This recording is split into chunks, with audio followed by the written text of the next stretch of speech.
Good day, everyone. Hope you're doing well. Today's 10 interesting facts is on the Borg. The Borg always fascinated me since they were introduced in the episode Q Who. Consider subscribing to the channel so you can get new videos as they come out. Now, let's get into this.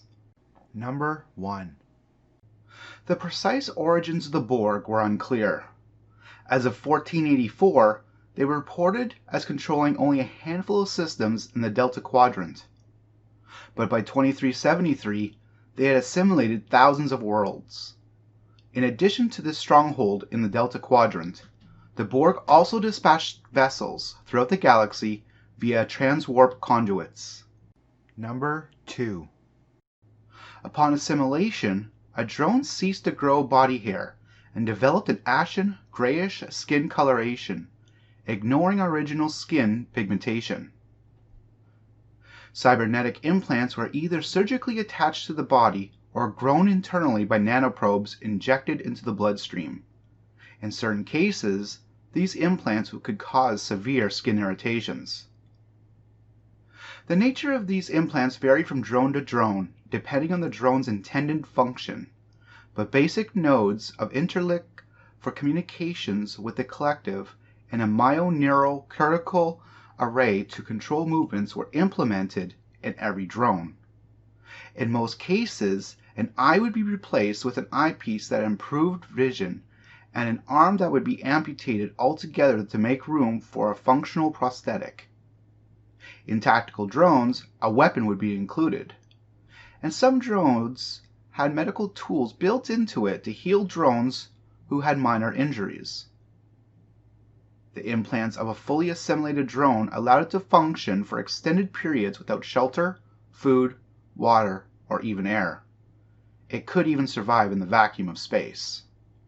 Number 3. A drone's only requirement was a supply of energy to maintain the implants that in turn maintained its biological functions. This energy was supplied during regeneration cycles within a Borg alcove. Upon receiving damage, a drone would return to the alcove for assessment of damage. Severely damaged drones were disassembled and scavenged for reusable parts. Number 4. The Borg did not procreate. They added to the collective's population only by assimilation.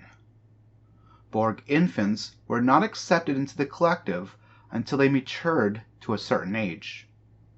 Until reaching this age, assimilated infants and youth were placed inside maturation chambers.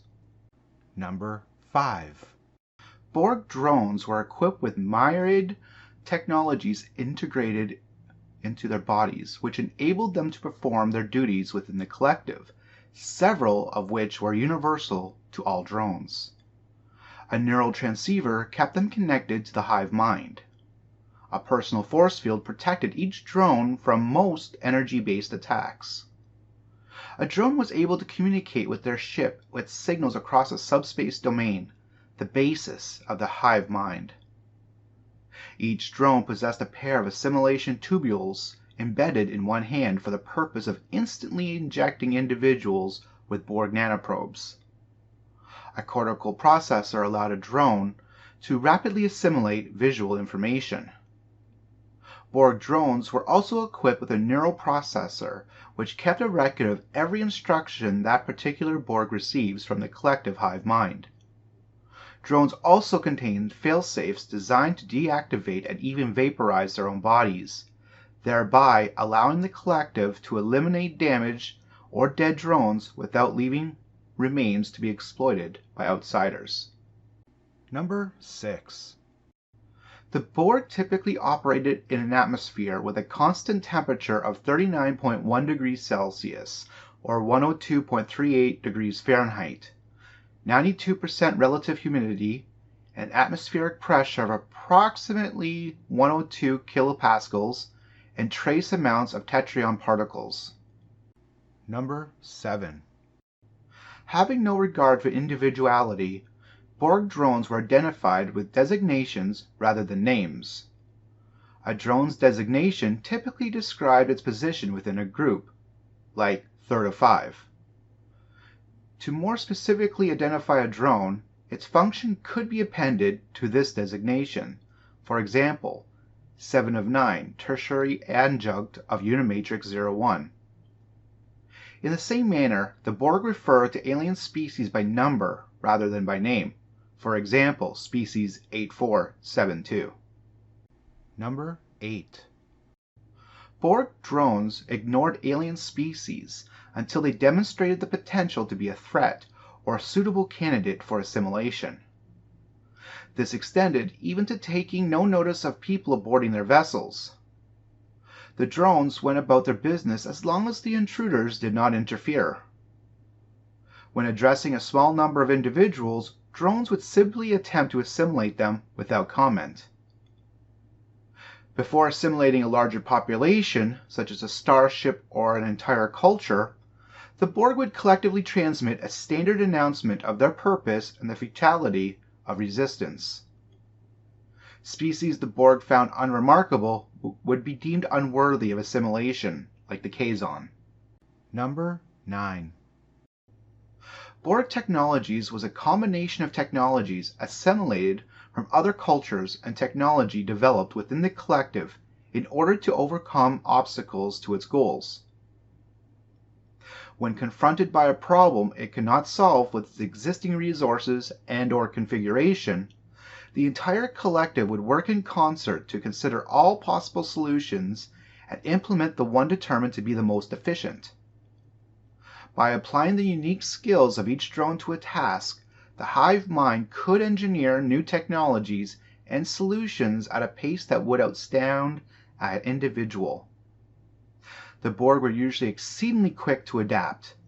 Their shields would often nullify nearly any energy weapon, and their weapons would usually penetrate nearly any shield or defense within minutes.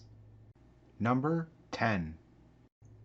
Borg structures were located in deep space, in planetary systems, or on planets themselves. Each planet the Borg modified showed a typical climate and assimilated infrastructure adapted from the previous inhabitants. The Borg also constructed structures that had special functions, like the transwarp hub. There were 6 known hub locations in the galaxy that allowed Borg vessels to deploy rapidly to almost everywhere in the galaxy. These transwarp hubs had many portals opening structures on them, and inside their corridors were interspatial manifolds which supported the transwarp conduits. Several of these manifolds that led to the Alpha Quadrant were destroyed by Voyager via transphasic torpedoes, and collapse of the conduit itself in the vessel's return to the Alpha Quadrant. I do hope you liked this video. Would you like to see more Borg episodes in future Star Trek shows? Let me know in the comments. Take care and have a great day.